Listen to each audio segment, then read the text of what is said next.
AP వార్తల్లోకి వెళదాం. పేదలకు సెంటు భూమి ఇవ్వరు, టీడీపీ ఆఫీసులకేమో ఎకరాలకు ఎకరాలు, బాబు సర్కార్ భూపందారం అంటూ ప్రధానమైనటువంటి కథనంగా ఒక కథనాన్ని ఇచ్చారు. నిజంగానే ఈ టీడీపీ ఆఫీస్కి ఎప్పుడు వచ్చినా సరే, ఇప్పుడు ఉదాహరణకి ఇక్కడ మనం తెలుసు కదా ఎన్టీఆర్ ట్రస్ట్, అది కూడా అప్పట్లో హుడా వాళ్ళ స్థలం అయితే చంద్రబాబు గారు తెలివి వ్యూహాత్మకంగా దాన్ని తీసుకున్నారు. ఇప్పుడు కూడా ఈ ఎన్నేళ్ళు లీజులు తీసుకుంటున్నారట, 33 ఏళ్ళు, తర్వాత పొడిగించుకోవటం ఎందుకు? వీళ్ళు ప్రైవేట్ బోర్డు నిధులు ఉంటాయి కదా, ఏ రాజకీయ పార్టీ అయినా, మీరైనా ఇంకోళ్ళైనా సొంతంగా కొనుక్కునే శక్తి ఉన్నప్పుడు కూడా ఎందుకు ఇట్లా ప్రభుత్వ భూములు తీసుకుంటారు?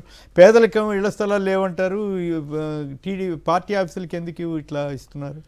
ఇంకోటి ఏంటంటే ఇక్కడ కొమ్మినేని గారు ప్రధానంగా ఇప్పుడు తెలుగుదేశం పార్టీ వాళ్ళ అధికారంలో ఉన్నప్పుడు, అంతకుముందు 2014-19 కూడా చూసుకుంటే ఇదే విధంగా కాస్ట్లీ ల్యాండ్ని, అంటే వాళ్ళు ఇప్పుడు సరే రాజకీయ పార్టీలకి భూములు కేటాయింపు అనేది జరుగుతూ ఉంది, అనివార్యంగా ఏ రాష్ట్రంలో అయినా కూడా జరుగుతూనే ఉంది, దానికి కాదనేటటువంటి విషయం కాదు, ఇది ఎవరన్నా కూడా కేటాయించుకుంటారు. కానీ విలువైనటువంటి భూముల్ని ఇప్పుడు మీకు చూస్తే మచిలీపట్నంలో ఈరోజు 50 కోట్ల విలువైనటువంటి భూమిని కేవలం 1000 రూపాయలు లీజుకి, సంవత్సరానికి 1000 రూపాయలు.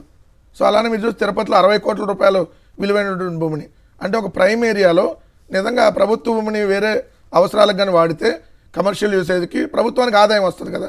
రాజకీయ పార్టీకి 1000 రూపాయలకి ఇవ్వటం అంటే 1000 రూపాయలకి ఇవ్వడం వల్ల ప్రభుత్వానికి ఏం ఆదాయం వస్తుంది? సంవత్సరానికి 1000 రూపాయలే. సో అదే దాన్ని కమర్షియల్ పర్పస్కి, అదే ప్రభుత్వం ఏదైనా బిల్డింగ్ కట్టో లేదంటే ప్రభుత్వం ప్రైవేట్ పార్ట్నర్షిప్తో మీనండగా కట్టి ప్రభుత్వం యూసేజ్కి వాడితే ప్రభుత్వానికి ఆదాయం వచ్చేటటువంటి అవకాశం ఉంటుంది.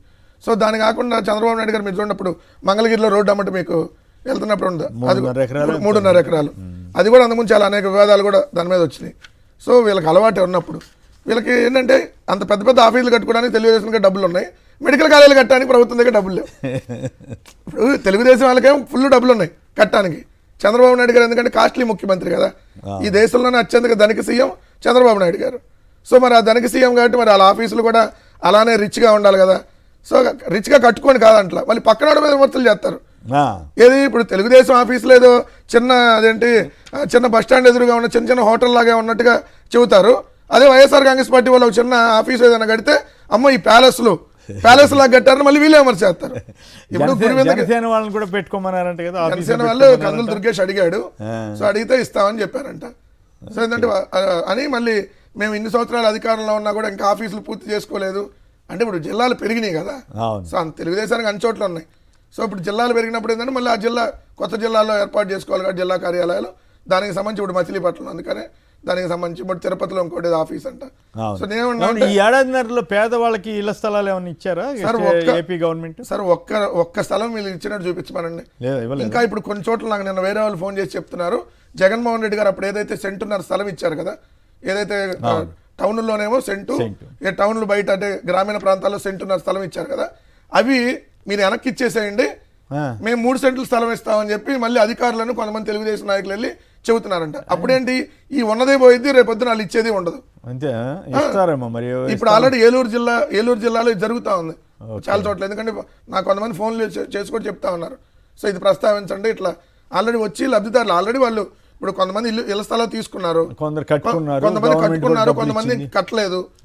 కట్టలేని వాళ్ళు ఏమంటున్నారు, ఇప్పుడు కట్టుకోకుండా ఉన్న వాళ్ళు ఏమంటున్నారంటే మీరు వెనక్కి ఇచ్చేయండి మళ్ళీ మేము 3 సెంట్లు ఇస్తామని చెప్పి తెలుగుదేశం నాయకులు అక్కడికి వెళ్ళి వాళ్ళందరినీ మీరు వెనక్కి ఇస్తే మేము 3 సెంట్లు ఇస్తామని.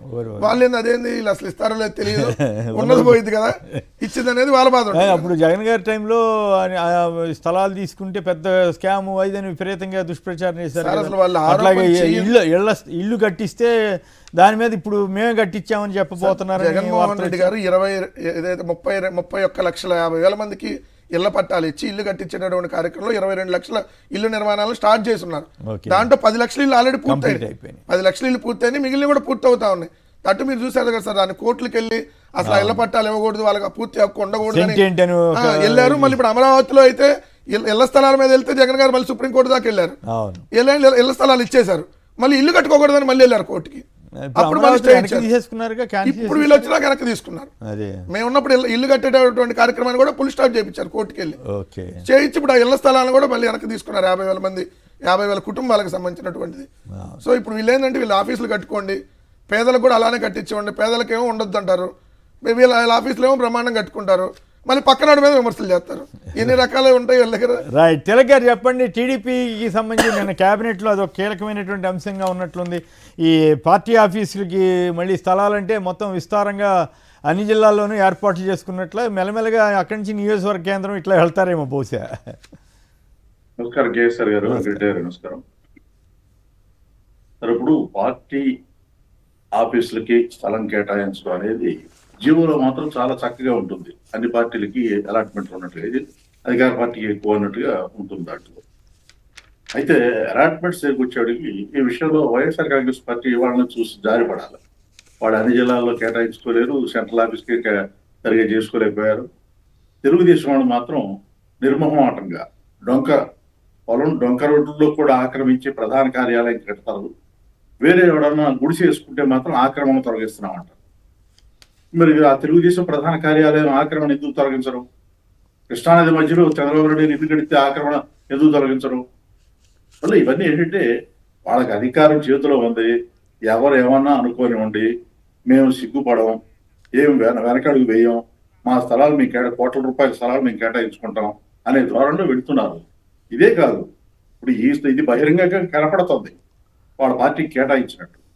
మరి ఈ పరిశ్రమల పేరుతో బినామీలుగా లేదా మారు పేర్లతో ఏదో పరిశ్రమ పెడుతున్నట్టుగా ఊరు పేరు లేని వాళ్ళు, స్థాహత లేని వాళ్ళు, స్తోమత లేని వాళ్ళు పరిశ్రమ పెడతామని ముందుకు వస్తే వాళ్ళకి ఎకరాలు కేటాయిస్తున్నారు. దాని వెనకాల కుంభకోణం ఏమిటి? నిన్న మొన్న వార్త వచ్చింది, ఇండీ చిప్ అనే కంపెనీకి 10 లక్షలకే 150 ఎకరాలు ఇచ్చేస్తున్నారని చెప్పి. ఆల్రెడీ ఉర్సా మీద వచ్చింది వార్తలు. అట్లాగే టాటా వాళ్ళకి, వీళ్ళందరికీ ఇన్ఫోసిస్ కాగ్నిజెంట్కో దేనికో ఇంకోటి ఏఎన్ఎస్ఆర్ గ్లోబల్ అని వాళ్ళకి 10 ఎకరాలు ఇచ్చారు బెంగళూరు. వాళ్ళకి కూడా 99 పైసలకి. 99 పైసలకి ఏందో మరి అర్థమే కాకుండా ఉంది. చెప్పండి. ఇప్పుడు కొంతమందికి ఏమో రూపాయికి ఇస్తారు. అసలు లూలు వాళ్ళు హైదరాబాద్ లో ల్యాండ్ కొంటే విజయవాడలో ఎందుకు ఫ్రీగా ఇవ్వాలి? అవును. అంటే అందువలన ఈ ల్యాండ్ అలాట్స్ అన్నింటి మీద విచారణ జరిగి దర్యాప్తు జరిగితే తప్ప అందులో లోగుట్టేంటో బయటికి రాదు. ఆ దర్యాప్తు ఎవరు చేయాలి? కేంద్ర ప్రభుత్వం చేయాలి. కేంద్రంలో మళ్ళీ వీళ్ళు భాగస్వామ్యం ఉన్నారు కాబట్టి అది చేయరు. ఇది ఎవరికి? ప్రజలకి దిక్కెవరు? కోర్టుల్లో వేస్తేనేమో నీ అర్హత ఏంటి, అసలు కోర్టులో పిటిషన్ చేయడానికి అంటారు. ఇది ఎక్కడ తేలుతుంది? ప్రజలు ఎక్కడికి వెళ్ళి చెప్పుకోవాలి? ప్రజల ఆస్తులు ఇలా దోచుకు తింటుంటే ఎవరితో మాట్లాడాలి, ఎక్కడ మాట్లాడాలి? ప్రజలు మాట్లాడితే ఎవరన్నా రాజకీయ పార్టీల వాళ్ళు, సామాజిక వాళ్ళు మాట్లాడితే వాళ్ళ మీద కేసులు పెడతారు. అంటే ఇది అరాజకమా, రాజరికమా, నియంత పాలన ఏమిటి ధోరణి?